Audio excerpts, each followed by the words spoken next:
In the Big Four agenda, the government seeks to raise the share of manufacturing sector from 9 to 20% of the gross domestic product by 2022, expand food production and supply, provide universal health coverage for all Kenyan homes, and build 500,000 affordable houses. These 4 areas are expected to strengthen inclusive economic growth. The urban space presents a viable convergence for enablers toward the delivery of the Big Four agenda. However, state and non-state actors have been pursuing the Big Four implementation path in isolation, hence the need for a synergy platform that was provided during the 2018 Planners Summit. The Institute thought that it's important to bring all stakeholders to one sitting so that we can all interrogate this subject of the Big Four. The Big Four has provided a platform for us to speak to the other sectors.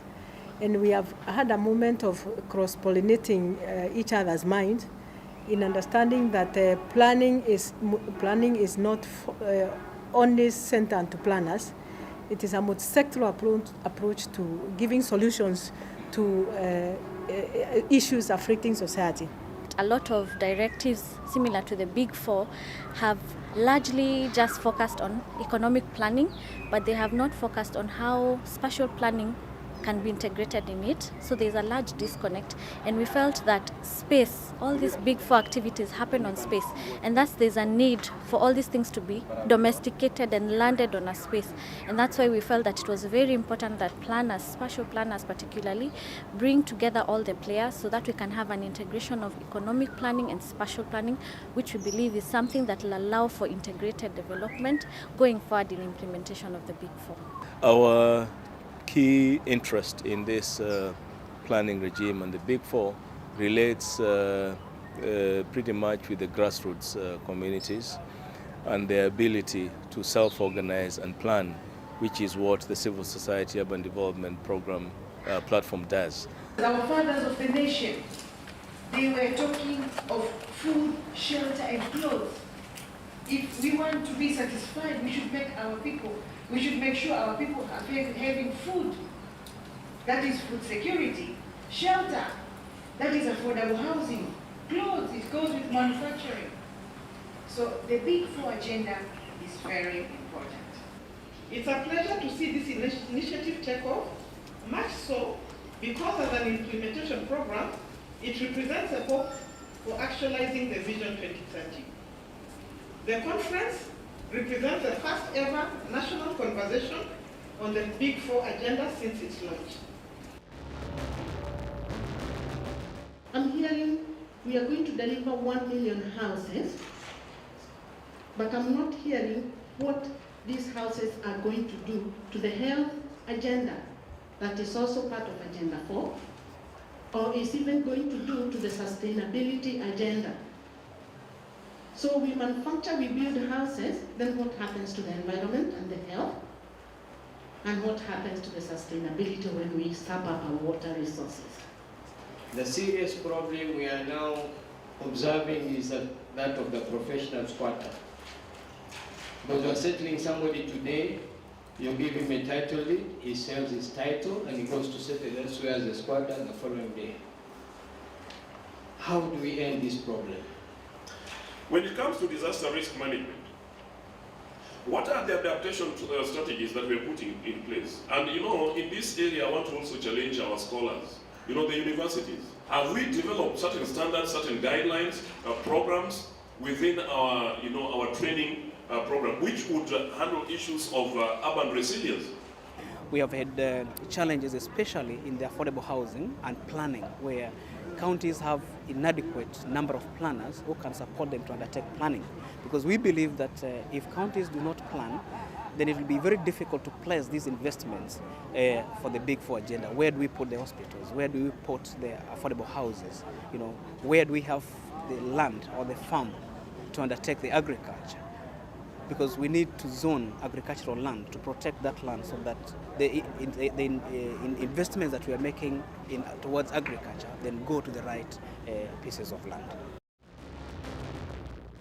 Prepare people to participate in the development of the Big Four, whether it is health, or buildings or whatever you are doing for the people. Let them be party to their doing, preparation, implementation, and finally management of their own lives. The conference is a very good idea that we can be together with the planners, because we have had a big challenge when we are doing our roads. You find that sometimes you need land, you have to pay for it, but if you work with the planners, you can go around those things like we did when we were doing upper hill roads.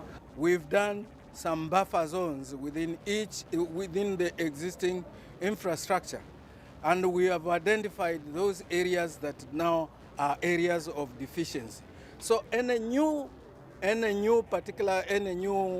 dispensary that we need now to do in Nyandarua has to go to those areas of deficiency, but not to go to the areas that are already maybe served or overserved. Proportionately, we are talking about 57% of the population which is covered.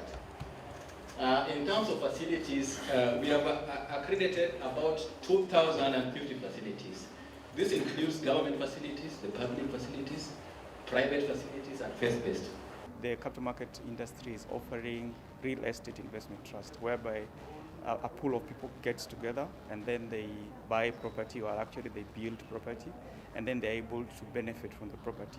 The other thing we're trying to do is create a warehouse in Kenya, and housing receipt system, whereby Kenyans are able to take their produce to the warehouse and then they get a receipt which they can either use as collateral for obtaining loans or obtaining monies which they can use to expand their farming. There are many scientists at NEMA who do not understand the concept of urban development. And that is why we have problems about even determining what riparian reserves in urban places are, or what riverine development is, for instance. So I think we are on the right trajectory there.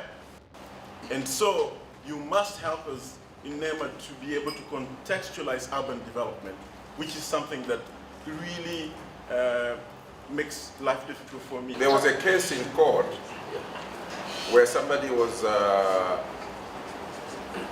suing the government for banning the production of plastic bags because it had invested heavily.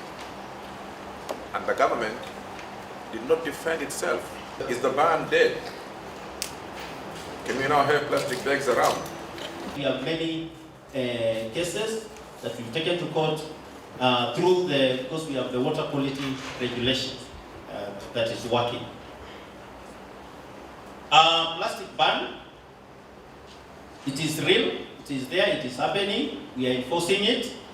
The particular case that the participant asked, the matter was supposed to be filed afresh.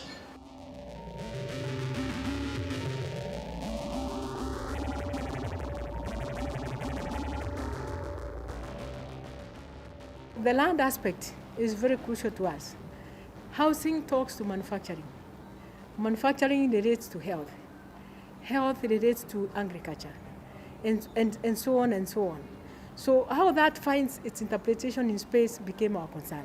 The Commission shall facilitate setting aside of land for the Big Four, working in collaboration with county governments. So far, the Commission has helped some counties.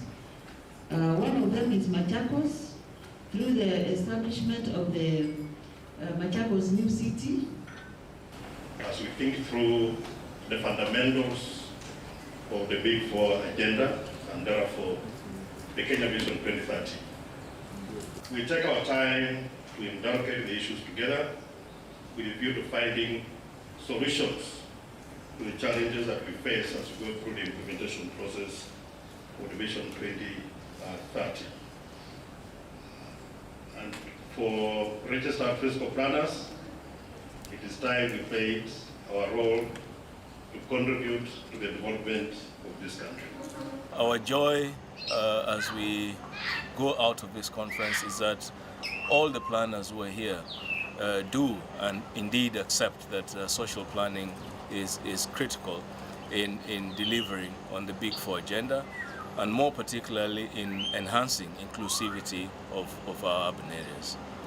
And I think we've had a very successful conference in the sense that we've been able to to all of us come to an understanding of what needs to be done in order to make the Big Four agenda fly, so that it's not just something that we keep hearing on TV, but rather we now move towards an implementation program, so that come 2022 or whichever period that is that was intended, we actually can start seeing the fruits of the agenda. As a coordinating platform, CSUDP and its partners can only look forward to a more consultative and a people-centered approach to service delivery.